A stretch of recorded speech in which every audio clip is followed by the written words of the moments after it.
Hello everyone, welcome back to my Pathfinder Wrath of the Righteous Azata playthrough. Last time we spent 2 episodes doing all the stuff, well most of the stuff anyway, on this map. There's actually way more than I remember the Winter Sun, the actual village part of things where you're looking for the Crusaders, but was also some stuff in this cave and a whole thing over here in the wood. But now that we're finished, we're going to head back. No, we won't take the Brazen Whip. We decided to leave that. Let's go. And I was thinking about the choice that I made at the end of the forest quest line. Basically what happens, you find this messed up demon bear who's like a seemingly crazy old shaman woman. And basically it turns out that this bear used to be a kind of honourable spirit guide, and in order to protect the forest, this spirit woman put a demon inside of him, or like an abyssal spirit inside of him. Oh. What's going on here? Okay, I'll get back to it when we're back on the road. We'll just do this first. Baphomet cultist cleric. The cultist smiles sweetly at you. Well, well, well, what have we here? The freshly minted commander, straight from Dresden. Here's what is going to happen, commander. You will give us specimen 367, we will bring it back to Iz, to Master Bladesmith, and no one will get hurt. If you refuse, well, prepare to die. Finnean the Talking Weapon. Bladesmith, is it? Then I know who you creeps are. You're from the same lot that slaughtered my party, then tortured me for some dark experiments. Commander, just give the order. I'll wipe the floor with them. I have an old score to settle. Specimen 3 what? Yes, the specimen, the sentient weapon that was taken from us. A cheap ploy by the Crusaders. Don't try to deny it. We know you have it. A sentient weapon? This is huge. If you really have one, Commander, keep it for yourself. Those lowlifes don't deserve it. Who is this bladesmith? A great artisan and a teacher, who renounced his name and past to serve the weaponsmith's craft. His demonic blades never break, his magic arrows never miss their mark. His creations are incredible, although the piece you have in your possession is still far from perfect. It was not supposed to fall into the hands of outsiders, so we want it back. Yeah, we're not going to give Finnean away to these guys. Fine. Come and... No, actually, that might actually be me just giving it to him. I thought that was I read that as sarcastic, like, oh, come and fight for it, but I'm not giving Finnean to you. Then we will take the specimen ourselves. Let's show these scumbags what's what, Commander. To battle! I think you guys should have brought a bigger team. If you thought you had any chance. Oh, okay, there's a good breath weapon opportunity here. Hit all of them. Good job, Ibu. I will resist. Arushale? Oh, I probably should have rested, shouldn't I?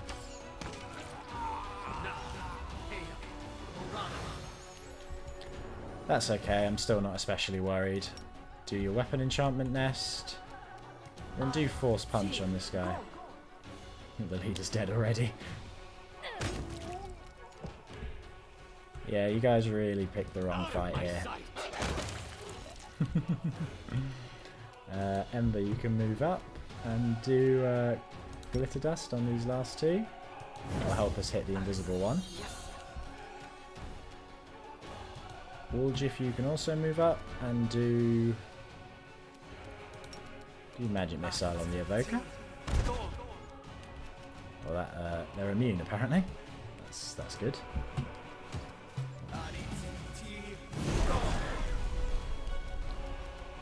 Pathetic.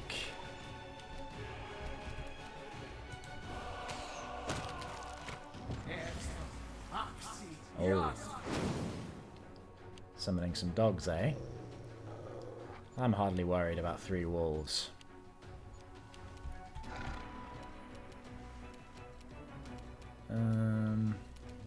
Arcane accuracy. Still a miss. That's fine. I will see your demise. Done and done. Easy.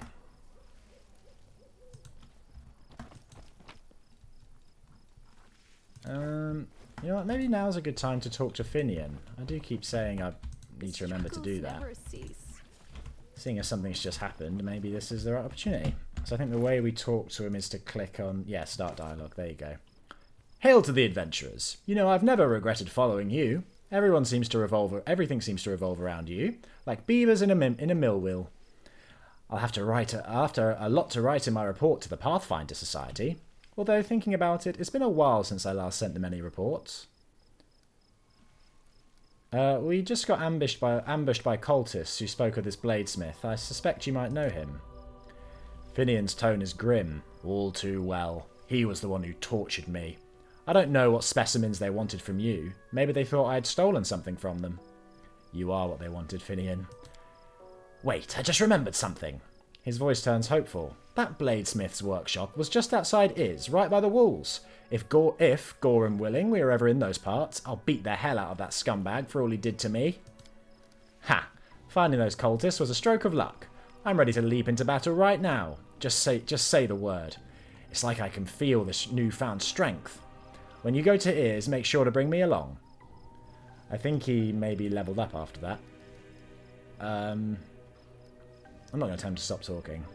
I want to talk about you. Sure, go ahead. Although I haven't really done anything noteworthy yet. Do you realise that you're a weapon? What kind of question is that? I mean, sure, the clerics keep going on about every crusader being a weapon of Iomedae, but I don't speak of myself in fancy words like that. I'm just a lad with 2 arms, 2 legs, and more freckles than I'd like. I choose where to go and whom to fight for. I don't want to become someone's weapon, you hear? Aradin is dead. Now everybody decides their own fate. Sure, Finnean. How did you become a Pathfinder? I've always wanted to be one, ever since I was a kid. I remember I'd go out to the edge of the village at sunset and then just keep walking until I got tired or someone dragged me back to my ear. It was like something was drawing me away from home. My clan wasn't the nomadic kind. Before the wound opened, the idea of travelling anywhere would never have crossed the minds of many in my clan. They were content with their community or their patch of land. But I always wanted to see what lay beyond that bend in the road, or over that familiar hill, beyond the horizon. My father, he wanted to teach me to be a shaman like him, but as soon as I came of age, I was off looking for the Pathfinder Society, and I found it, in Iz, after 3 weeks of travelling on foot. I passed their trials and they accepted me. My father hasn't spoken to me since, but that's all right. Once he hears of my great deeds, he'll come around. Someday. All I wanted was to rush off to some faraway land and find a treasure trove no one else had discovered yet. But I knew I had a duty to Sarkoris. When the wound opened, the demons, the havoc... In the end, I never went anywhere. But as soon as things calm down, I'm setting off to explore Aslant. I've already decided. Great ancient ruins, that's my kind of life. Being surrounded by the wreckage here is depressing, as I'm sure you know. Do you remember anything from before you ended up in Canabras? There is uncertainty in Finnean's voice. I mean, a lot of things happened. I remember how happy everyone was when the wardstone was placed in Canabras. That was some celebration. Finnean is silent for a few moments. And I remember when the cultists took me, cut down my whole party and dragged me to their ringleader. Don't know his name, everyone just called him the Bladesmith. After that, my memory is all fuzzy. For some reason, he didn't sacrifice me or anything, just knocked me around. Said he'd been looking for a phantom blade for a long time. I don't remember why. How I escaped, what I did, can't remember that either. Some crusader picked me up in the wound, brought to Canabras, and that's where I stayed, licking my wounds. Maybe there was a mix-up and now they think I'm dead. Why else would none of them contact me this whole time? The wardstone, you say? What you're describing happened decades ago. That's rich. Next you're going to tell me I've been sleeping for decades. Last year, that was. Or maybe the year before last. I couldn't have been wandering the wound that long. I would have been either dead or an old geezer by now. Nah, quit messing with me. Finnean, you need to understand, you're not human anymore. Finnean's voice sounds concerned. Hey, are you feeling alright? Maybe you need to have a lie down. I'm standing right in front of you. Poke me if you like. As human as they come. Or do you think my travels have worn me down so much I've become an animal? Not happening. My folks taught me to stay human, always, no matter the circumstances. I remember who I am, and never to shame my ancestors. To remember who I am, and never to shame my ancestors. Are you still able to commune with spirits? Maybe I can, only they don't want to answer me. I'm still a spiritualist, a phantom blade. My power is within me. But I have this feeling like I'm separated from the spirit world by some kind of transparent wall. I keep knocking, but no one can hear me. I think... Finnean forces a chuckle. Guess all the bladesmith's torture did a number on me. He broke something inside. I want to talk about something else. Go for it. Tell me about the Pathfinder Society. Oh, well, sometimes folks curse our names, calling us opportunists who just want to line our pockets. But that's only part of it. We're travellers, explorers, solvers of mysteries, and fighters of evil. I mean, good coin hasn't hurt anybody yet, but for folks like me, it's not what matters most. We're curious to see the world, play a part in everything, stick our nose everywhere. Getting into our circle isn't easy. First, you must prove that you can endure any place you're sent to, that you won't shy away or flee. That's why you'll never catch a long line of applicants outside any society lodge.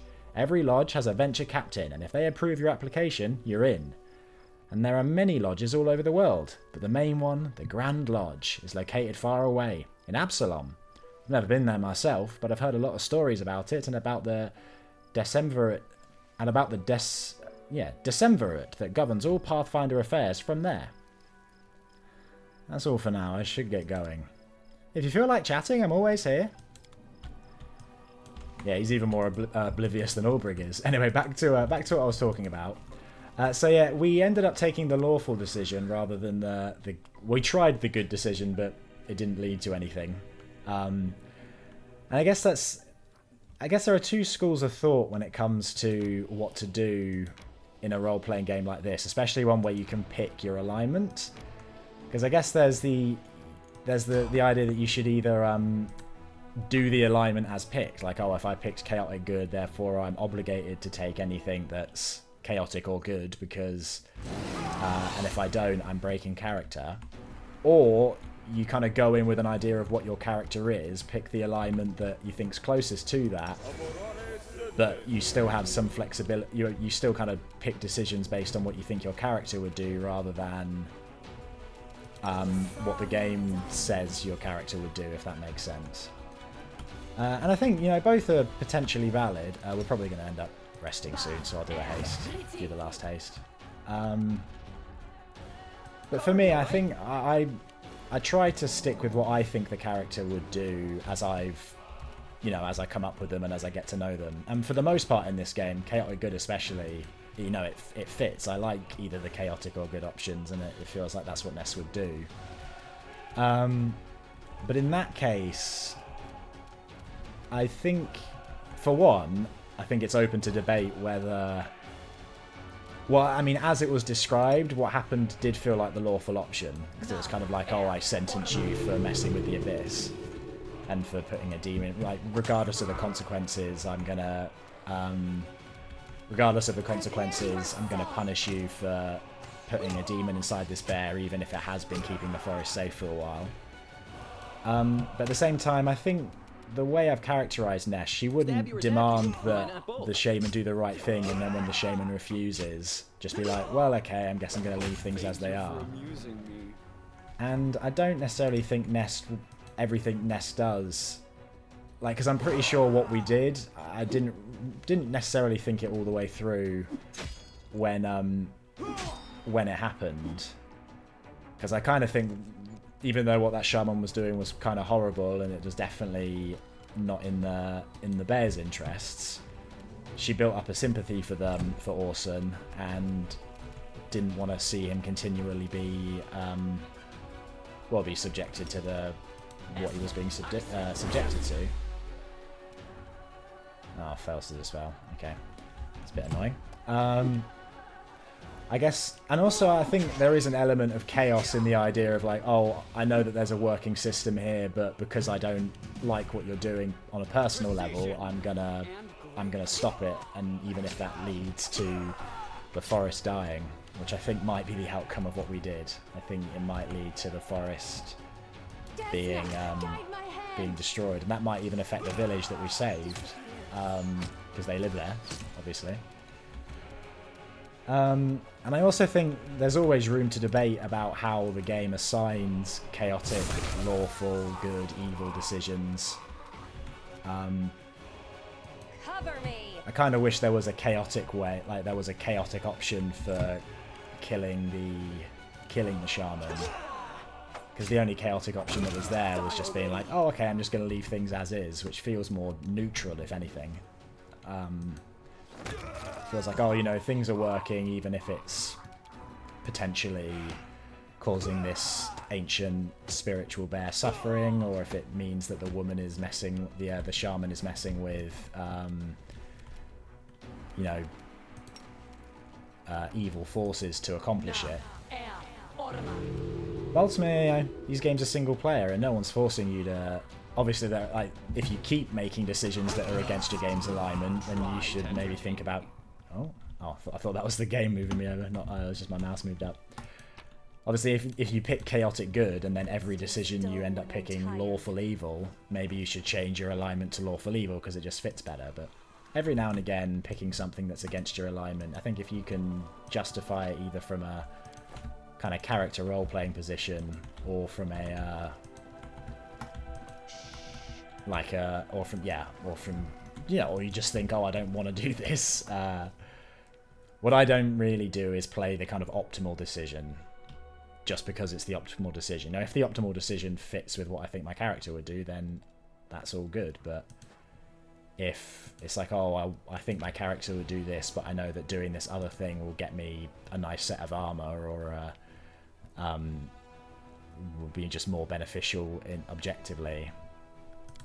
Because you can kind of predict things, but if you're a child that's trying to act like an adult, it's as if something is stopping you from growing up.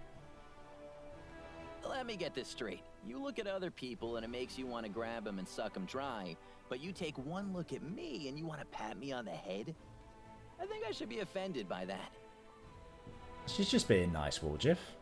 Although calling you a child's a bit, although you are childish. You literally ran away the minute things got bad, so you're in the doghouse for a little while. You can't blame people for blame the companions for that. Alright, we'll do more crusading. Anyway, so those are kind of my thoughts on how the alignment systems work. I think ultimately, for me, it's more fun to have an idea of what the character would do, or have in my head, and how I think the certain character would act. Why is this a loop? Feels unnecessary. Oh, come on. Thought it would have had enough movement to get there. Is this army still on the move? Yeah, it's there now.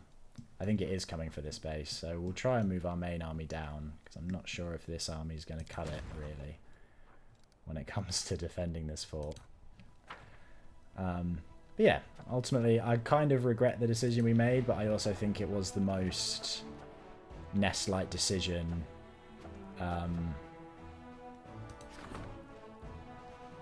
Oh, we got something for the Sword of Gorham. The young Kelid Morveg told the commander that the ruins of Sarkoris conceal a host of sacred swords of the war god Gorham. The blades turn their masters into bloodthirsty monsters that are practically invincible in battle. The soldiers are ready to hunt for the antiquities that will certainly be useful during the war, but this would come at a cost. The souls and minds of those who dare to arm themselves with the Sword of Gorham. All trainable mercenary, infantry, and cavalry units gain the Sword of Gorham feat. Yeah, we're not going to do that. Definitely not. Maybe we shouldn't have even picked it up. There's a relic. And yeah, we unlocked 2 more relics. And there's some events. And Nebbia wants to talk to you. And Nebbia wants to talk to the commander about one of her companions. Okay, that's in headquarters. Count Arende's prank has earned Irabeth's displeasure, so she asked the commander for an audience. What did you do, Darren? An envoy from Elysium. Dresden has been visited by a fascinating creature, an Azata, a native of Elysium. He politely stated that he wishes to meet the commander in person. Lovely. But yeah. So yeah, I am hesitantly content with how we dealt with the shaman. She was mad. She pretended to be mad for one, and then kind of cut the act, which doesn't really instill trust in her motives, anyway. But yeah, maybe we doomed a bunch of people to a bad fate by doing what we did. It is hard to know. Yeah, no, I reckon we're okay. You guys can move back, though.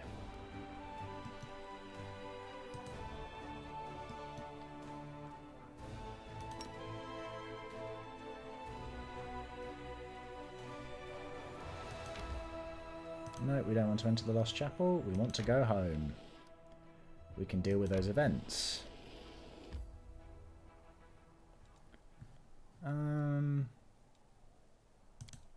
Let's see how... I don't think the stables would have finished building yet. It would be good to build... Yeah, no, they're still building. It would be good to build a teleportation circle here because it means we can jump back really quickly. But it's not a... I mean, we can afford it. I don't want to dump all of our material points, though. I think, yeah, a different... So I've put some... Oh, okay, there you go. Demon army approaching. Is he going to circle around and come up here, or is it going to go a long way around or something? We will see. Enter. The streets. Vengeance of Sarkoris. Okay. Let's see what that's about. Also, as always, since we've been out, we'll have a bunch of stuff to sell, so I'll do that quickly.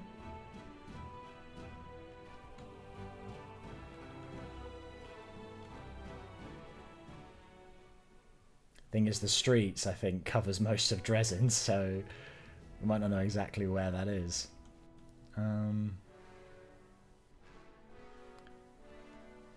Always takes a while to load Dresden. Lots of people around.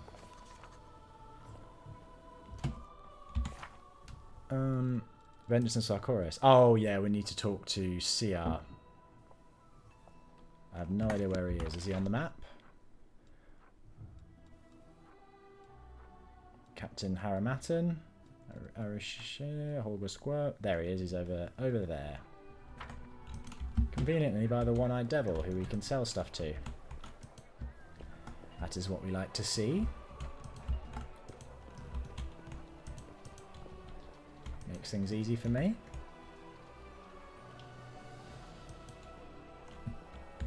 Oh, before I rested, should have double checked the spells. Oh yeah, now we've got Wall Jiff, we don't need haste. So I'll put another Force Punch there.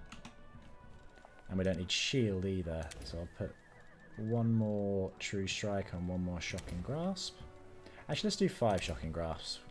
They're useless against demons, but we still fight cultists every now and again. Hey, nothing more to say, Social? That's fine. Your dog? Charlie's getting big. There's Sia. Hey, buddy. The old Crusader looks anxious and disorientated. Yes, has something happened? Hand over Morveg's talisman. Morveg is dead. The colour drains from Sia's face. He takes the straw figure with his shaking fingers. His mouth twists unpleasantly, as if the old man is about to start sobbing. The knight looks at you with horror. The old warrior drops to his knees, slowly and awkwardly, with apparent difficulty. My boy! But how? What happened?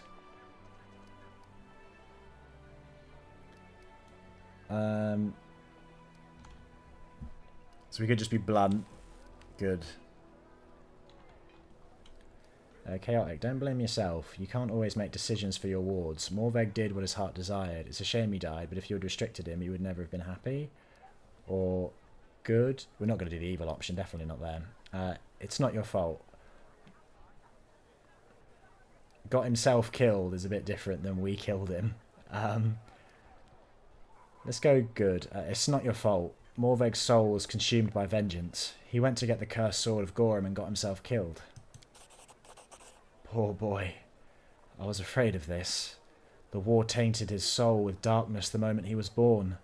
It doomed him to death before he could even walk. I warned him, but what are an old man's warnings worth? The sword, the damned weapon of Gorham. Where is it? Do you have it? It must be destroyed. The war devours our souls, and Gorham, its lord, watches over it all with indifference. Yeah, we're not gonna keep the sword. I know that's the chaotic option, but that's more evil chaotic than good chaotic, I think.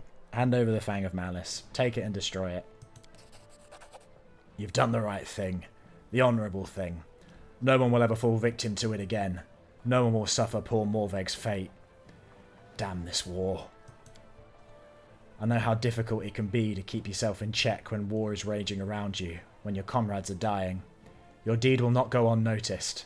The Everbright Crusaders will tell of your wisdom. They will tell all Mendev that you did not allow war to enslave your mind.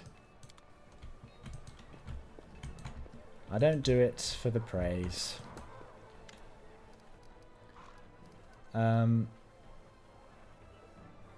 that a risky name for a store for the Crusaders? Yes, a week ago. A week doesn't go by without some dimwit boiling over.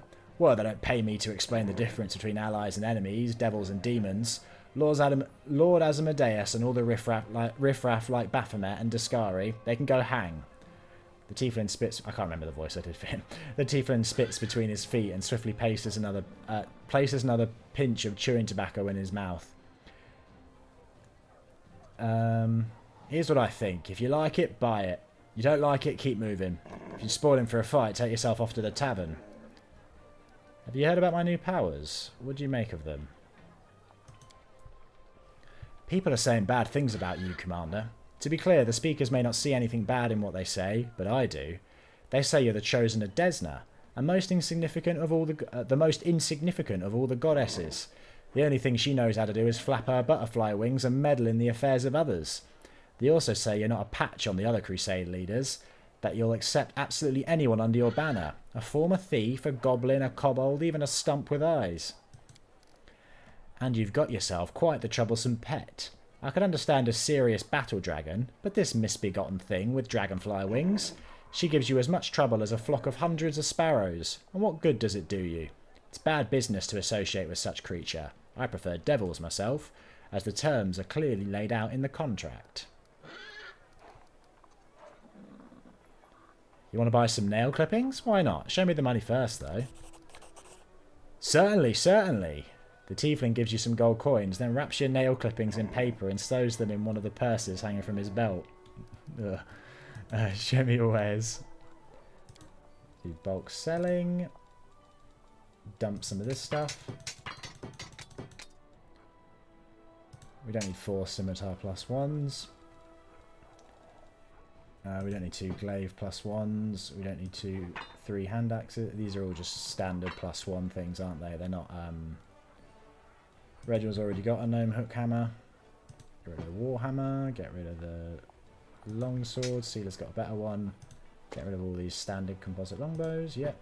And get rid of a lot of this stuff. That we're not using. Yeah, no one's using a mace. We don't need it.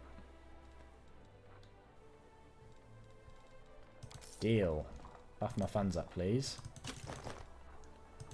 Take the hide armor +1.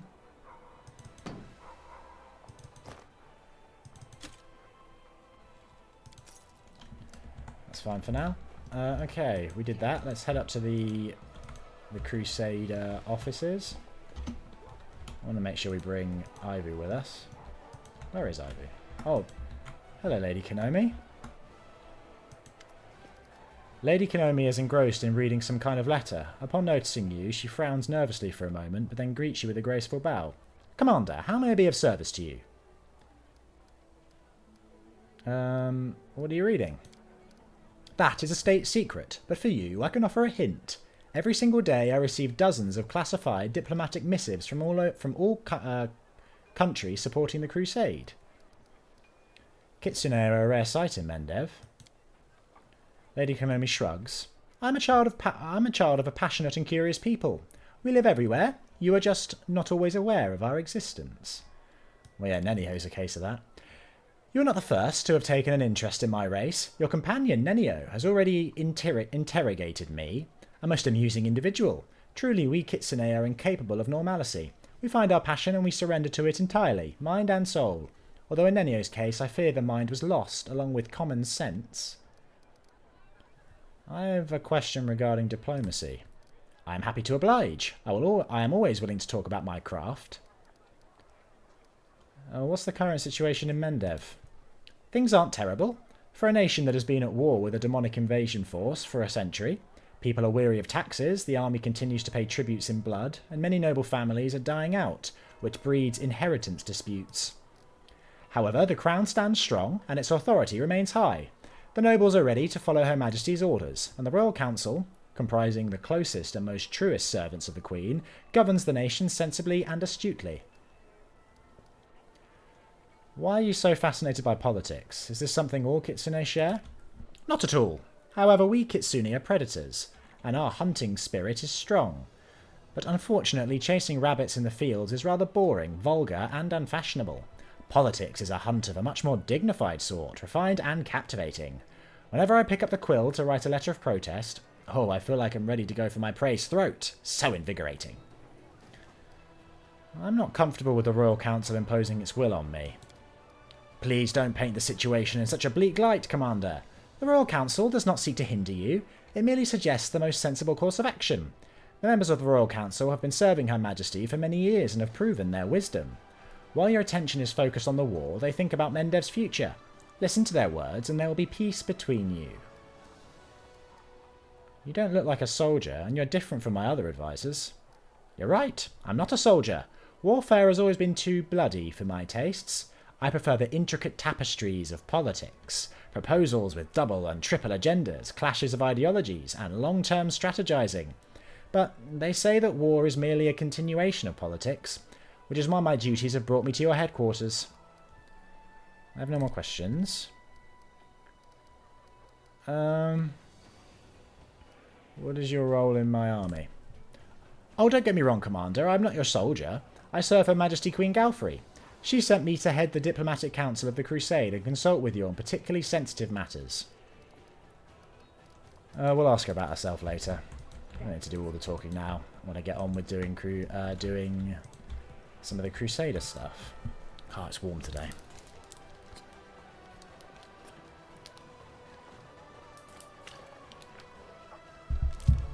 I wish when you replace spells it didn't always just put them in the same slot. Empiric Touch can go there. Thank you very much. Oh, did the same with Lightning. That's fine. I always forget to actually use Perfect Strike or Perfect Critical, so you can go there too. That's one you need to be more careful about turning on and off, because if you leave it on all the time, it will just completely drain your resources. Your arcane pool, even.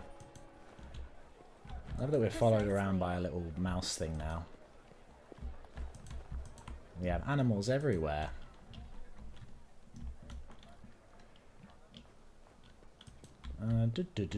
Where is Ivu? I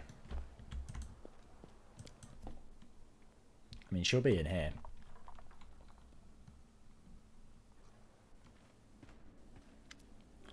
Commander, Anevia greets you with a slight nod. I have some information for you. Though what I found out is mostly innocent, it might be a cause for concern. Concern? What do you mean? It's about the well-being of one of your companions. Tell me. Soldiers have been gathering in the graveyard to play cards. We usually turn a blind eye to such things, though it's against regulations. We let them enjoy themselves as long as they don't cause too much trouble, and that's usually the case. But recently my people have noticed Social among them, and the gambling seems to be having an unhealthy effect on him. As you know, I usually keep my nose out of other people's private affairs. With all these spies and cultists, I have too much on my plate as it is. But this time it's about someone you trust with your life, so maybe you should do something about it. This isn't an official report, just a tip-off from a friend. Thank you for the information. You're welcome. Does Social have a gambling problem? Oh, Darren, what are you doing? The overwhelming fragrance of roses hits you as soon as you enter the headquarters. Roses occupy every inch of the available space, fresh and sweet smelling as if they have just come into bloom. The scene is capped off by Darren, who stands in the centre of this rosarium with a single red rose in his hand and an expression of utter innocence on his face. "Ah, Nest, it's so good you dropped by. As you can see, I've been working on a little something, and I'm afraid some of your advisors are less than happy about it." Irabeth: "Sure, if by a little something you mean an entire shipyard of freshly cut roses teleported here from the southern country." Irabeth shifts from foot to foot, glaring at the flowers pressing in from all sides. "You could have outfitted an entire unit with the money you spent on this." "Fortunately, they were my own personal funds, so I spent them as I saw fit. This gloomy citadel needed an injection of beauty." Darren brings a crimson rose to his face and inhales its scent, his eyes never leaving yours. "That's none of my business, of course, but I've known you a long time, Darren Arande. This whole thing looks like another scandalous stunt concocted to rile up the Crusaders. If you want to pay court to the commander, don't do it in our headquarters."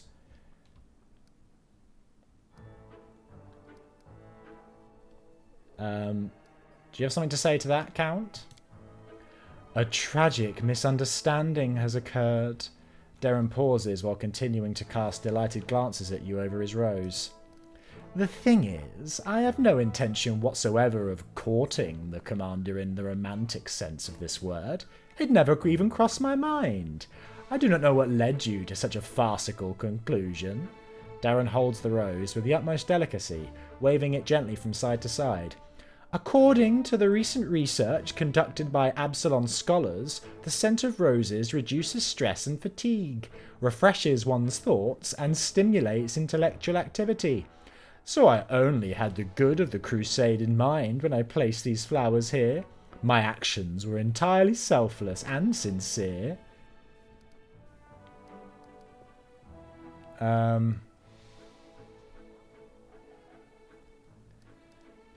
I think we have a sort of jokey back and forth with him. We're not gonna kind of lean into it, but we'll prank him back like we do at the waterfall. "It never crossed your mind, you say?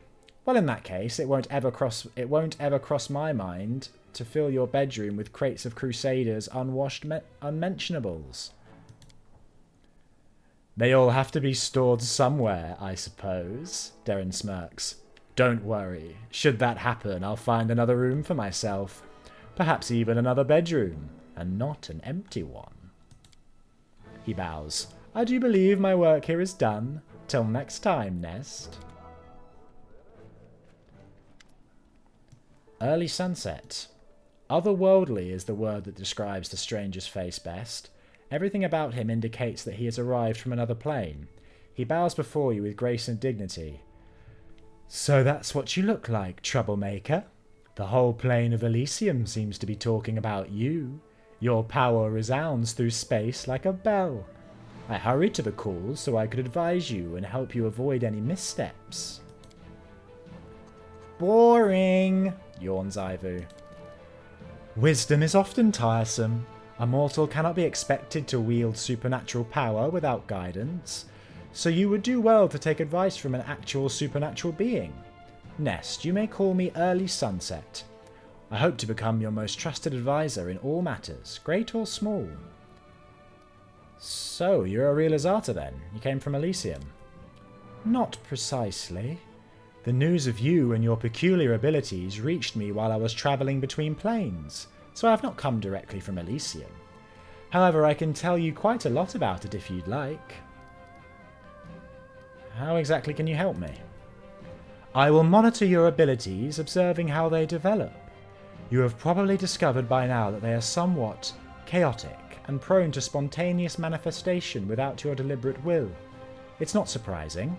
Azatas and other supernatural beings are created with their powers already part of them, yet you received yours as a sudden gift. That gift may be inconvenient and even dangerous for its wielder. I will try to learn more about it and teach you to control it over time. A mentor is essential for such an undertaking." "If you're really a good mentor, then you should teach the fun stuff. You know, like how to make pretty pictures or on berry jelly with whipped cream. Ivy licks her lips. Not this boring stuff. Do you know anything about my power? It's unique, no doubt about that.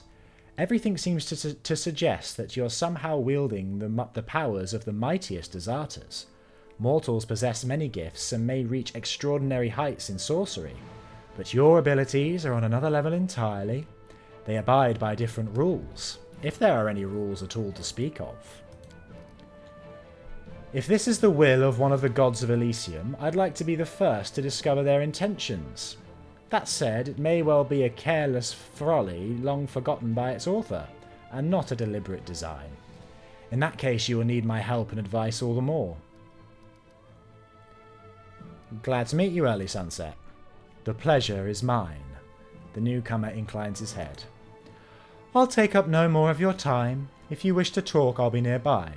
It'll take me some time and observation of you to ascertain how exactly your power manifests itself, and how you must wield it to stop it spiraling out of control.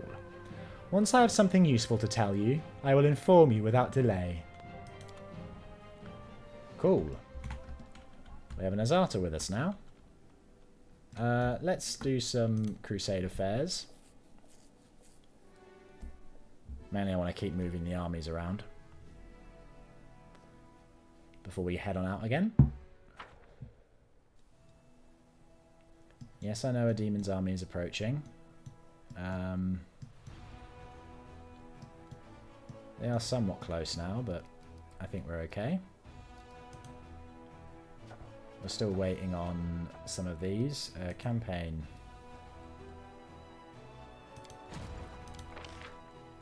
We could buy some more troops. Shield bearers, but it might be better to have them than not. We've just got more money, so we'll pump a bit more in.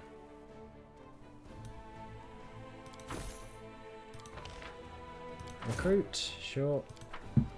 We'll take anything we can get. Can you make it down here to make one of these out? Maybe you're stronger than something we've already got. Firstly going... Oh, both of these armies are full. Okay. Are you better than 2 paladins? Yes, technically, according to the stats anyway. Okay, you paladins, you can move back up. I would ideally want to get more of you before I use you, because 2 is basically nothing. Let's skip a day. So we get our movement back. We'll just fight this army.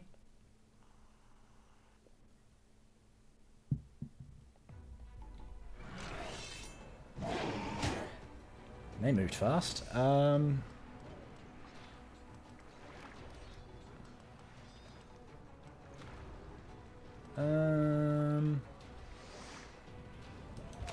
we start by shooting them?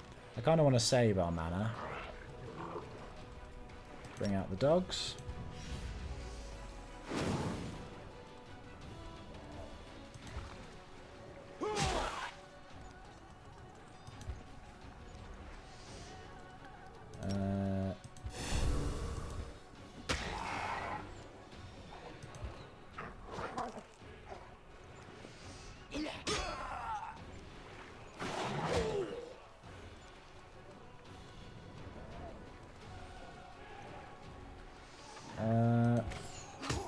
Weaken them.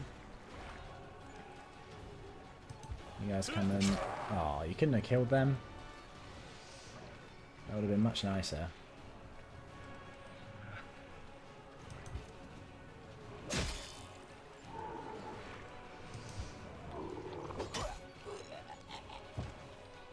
Easy.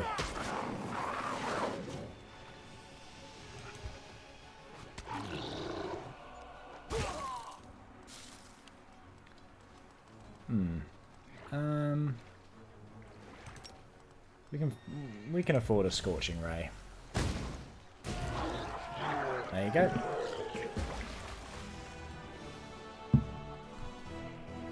Accept. It should be illegal to waste your time on anything you do not enjoy. It looks like the commander of this unit must have taken part in the attack on Canabris. What else would explain the item in his chest looted from the Tower of Estrod Museum that the Crusaders found? The unavoidable drill. Where's the main army? So there may be a quicker way down here. Yeah, this army is definitely heading for this this fort.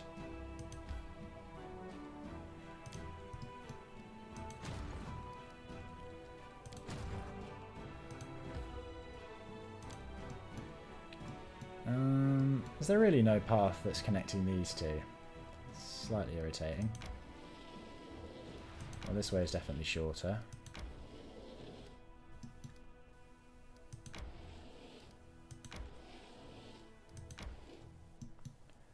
Army has no movement points left.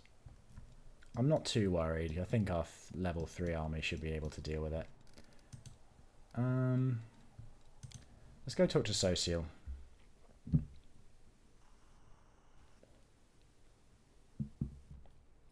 He's probably feeling a bit bummed out by everything we learned, well, kind of learned about his brother.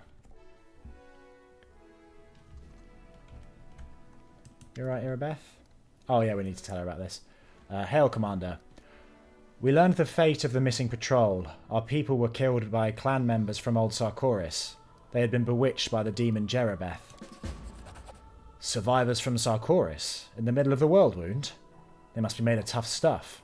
I'm sorry they've been set against us. Irabeth grits her teeth. And sorrier still for our soldiers. We're losing our people to demon trickery again. But at least the mystery is solved and it won't happen again. Have to go. Irabeth says goodbye. This early sunset. Early sunset greets you, graceful as ever. What questions are you burdened with? Tell me about yourself.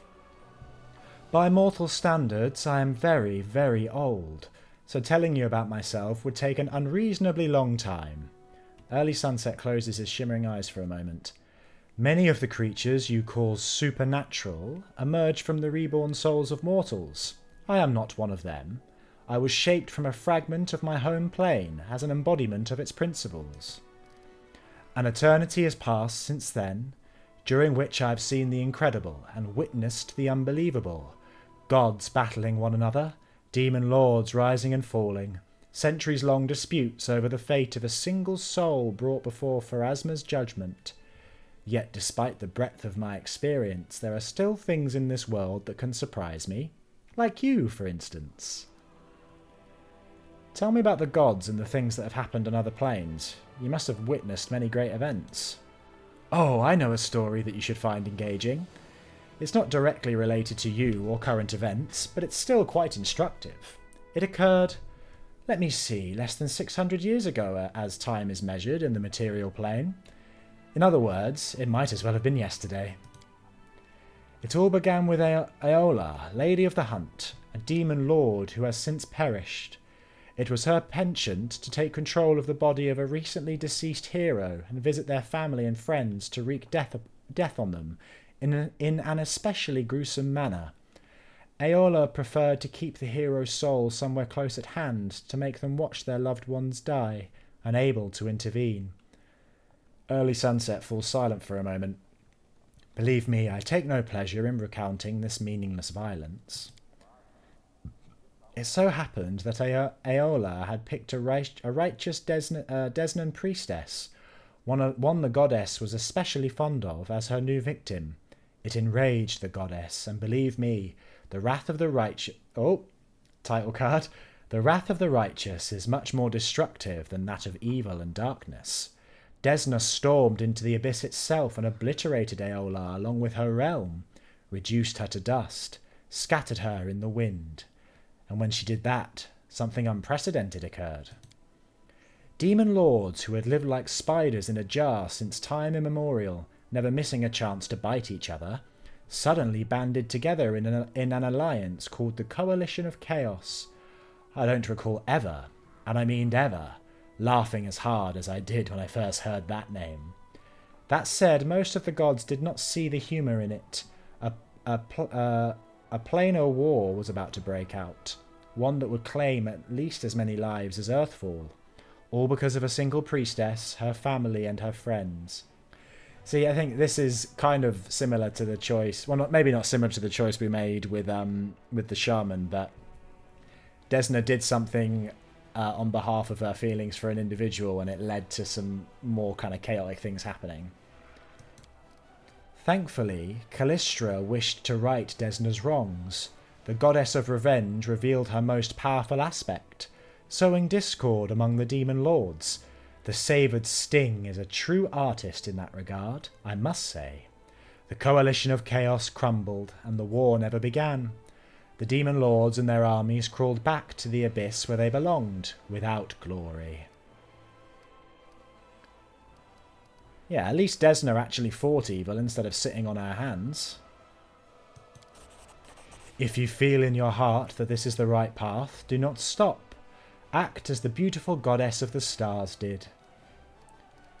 Elysium, what is it like? It is a plane of great contradictions. It is built on the ideas of freedom, good deeds, and openness to all. But here is the paradox.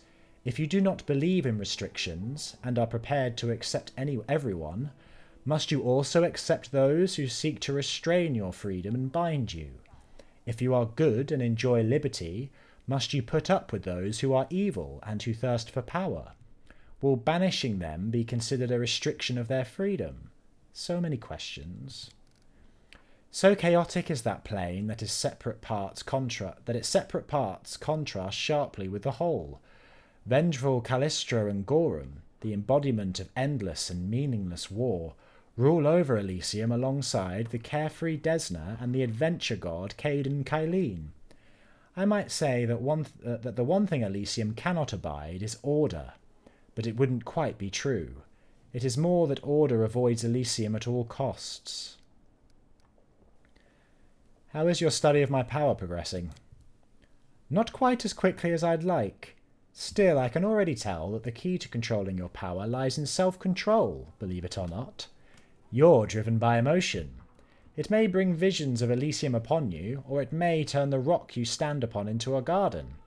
So far, these manifestations of power have been harmless, but someday you might transform a fortress wall standing between you and an enemy into a curtain of flowering vines. That is why you cannot simply let things run their course. Be cautious and prudent when making decisions. I'll be there for you. I will intervene and advise you if the choice you are about to make is potentially dangerous. Why did you decide to help me in the first place? Someone had to, says Early Sunset, his voice heavy with meaning. Anyone who wields that kind of power, especially a power heretofore unknown that shifts the balance in the world wound, cannot be left unattended. As much as I'd like to avoid odious comparisons to a moth drawn to a flame, it is true in a sense. I have been drawn to your light, so here I am. I have to go. Farewell, and remember I am here to help. Thank you. Regil, how are you doing? Nothing to say, that's fine. And Nevia, how are you doing? Nothing to say. I always end up checking. Do you want to know the ultimate proof that demons are mean and awful? Nothing tasty ever grows on the lands that they corrupt. No apples, no plums, not even wild strawberries. Now that's pure evil. I have to go, Ivu. Then I have to go too. We both have to go, both of us. Darren's gift, an intoxicating yet delicate fragrance rises from the rose petals. Honestly, it fits our aesthetic to have flowers everywhere, I think. And I can't help but smile at Darren's teasing. To the streets.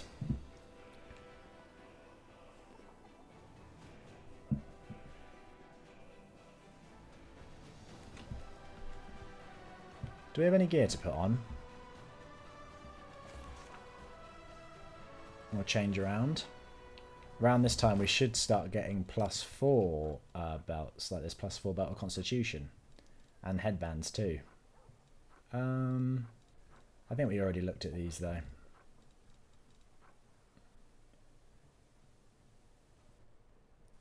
This amulet makes all ward abilities and spells which have the word... I don't think I have any ward spells.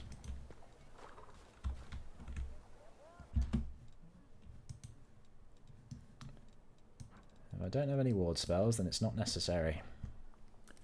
Is it?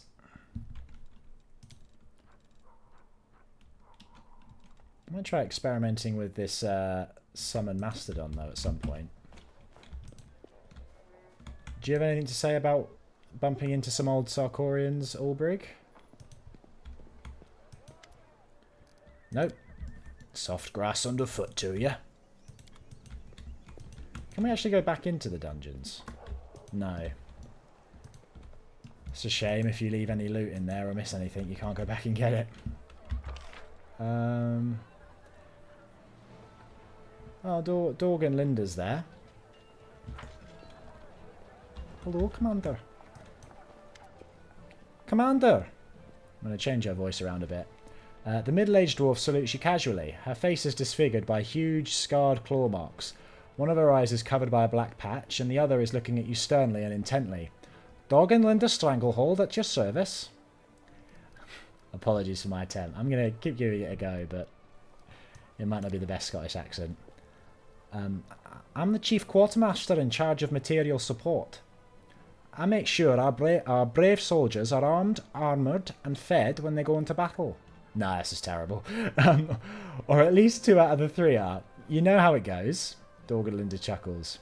I can sometimes do an alright Scottish accent, but with my headphones in and actually trying to read stuff, it's not landing. I'm also the head of the Logistics Council. If we're missing something, I'll report it to you right away. You have a lot less to say than Lady Kenomi. What does the Logistics Council do? It supplies, what else? As you lead your troops into those legendary battles, we solve various non-heroic issues, like what our fighters are going to eat tomorrow, how to fix a chainmail shortage, and how to get our hands on a shipment of helmets we purchased that's stuck somewhere under Ustalav. Those are the headaches we deal with. Sometimes, however, we're faced with something we can't just hash out without you. That's when we have to assemble the council and ask you for decisions. But, Torag willing, that won't happen too often. We've got your supplies covered, as you go ahead and be heroic to your heart's content. What became of the quartermaster who was taking care of the supplies during the march on Dresden? We know him, he's over there. Walser. Nothing really. He got a medal for his heroism during the assault on Dresden, and now he's right back where he was, keeping up the good work. It's just that a fortress like Dresden is a little out of his league. When you need to supply the camp during a march, he's your man, but it takes a different set of skills to be a chief quartermaster. What's with the nickname Stranglehold? Our resident jokesters came up with it when my head went numb from the wound. When my hand went numb from the wound. She holds up her crooked fingers, withered to the bone. After that, I left the front lines for the supply service, and then I showed every wisecracker that one hand is all you need to keep your supplies in order. My grip really is a stranglehold, you see. All those thieving quartermasters who go out of their way to sell some ammunition on the sly, scatterbrained officers who lose half a caravan in every skirmish, civilian milksops who always have a sob story to explain why they can't give anything to the army. They all learned, well, why people call old Dorgan Linda a stranglehold. We have spells available that could restore your hand. Spend it on some poor sap whose legs got ripped off in the first battle. Thank you for your concern, Commander, but while we're at war, resources should be sent where they are needed. I'm handling the logistics just fine with one hand. I have to go. Good luck on the front lines. We've always got your back, that's our job. You do wonder, in a world where basically any injury can be healed with magic, you feel like we probably have some spare, you know, or people that can cast healing spells without scrolls. Hello, Darren. There you are. I should go. You haven't got anything to say to me. I think they said they were playing cards down by the graveyard, right? Or do we go see social over here? It looks like he's still over here, so we'll go over here.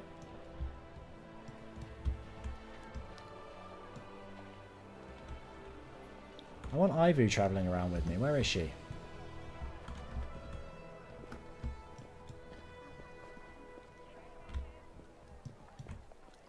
I think if you're playing a class that gives you a pet anyway, you can have 2 pets if you go Azata, because they get both of them. Good afternoon, Commander. How can I help you? I've heard you've been rather busy playing cards at night. Cards? Me? Social looks away in embarrassment. Who could possibly think? I've only visited the games once or twice to get a sense of what our soldiers do when they're off duty. You think I'm addicted to gambling? Nothing of the sort. Don't worry, I'm absolutely fine. Sure, Social. Thank you for talking. My pleasure. Is there anyone else around that we can chat to? Well, yeah, there definitely is, but... Our Captain Odin's up there. Camillia's over here, is she? What are you doing over here, Camilla? Or Camellia. That's probably the right way of saying it. Can't wait till we can ride Ivu. We'll be a beast then.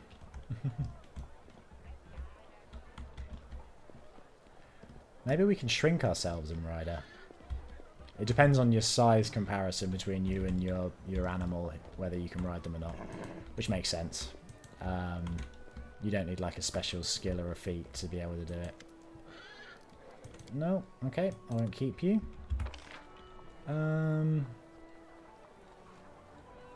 We could head back out. We could go and do more Crusader stuff. How long have I been recording? Well, I'm probably going to take a break for this one here. Just did some simple Crusader management things. And then next time, what quests have we got to do? That's probably one that we do later, I think. It's the Ivory Sanctum. I don't know how easy it is to get there. Attack out of nowhere. Find out how the demons are sneaking into Crusader territory. The Dragon Hunt's a bit far away. We could go and do Walgif's quest, couldn't we?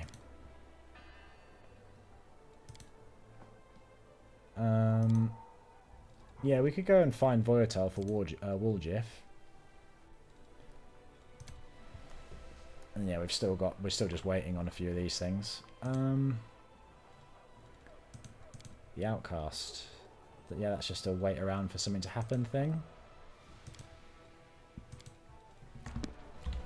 Okay, next time we'll probably... Look at that, okay. Lovely and glowing. Actually, we can manage the Crusade while we're out on the road, can't we? We already looked at all these things. So I think we will get ready to head out, but we'll do that next time. And we'll find a quest that we can do. Anyway, thanks for watching. If you want to keep following the series, I'll be posting stuff daily. You can subscribe. Or if you're feeling generous, leave a like or a comment. But yeah, I'll see you later. Bye.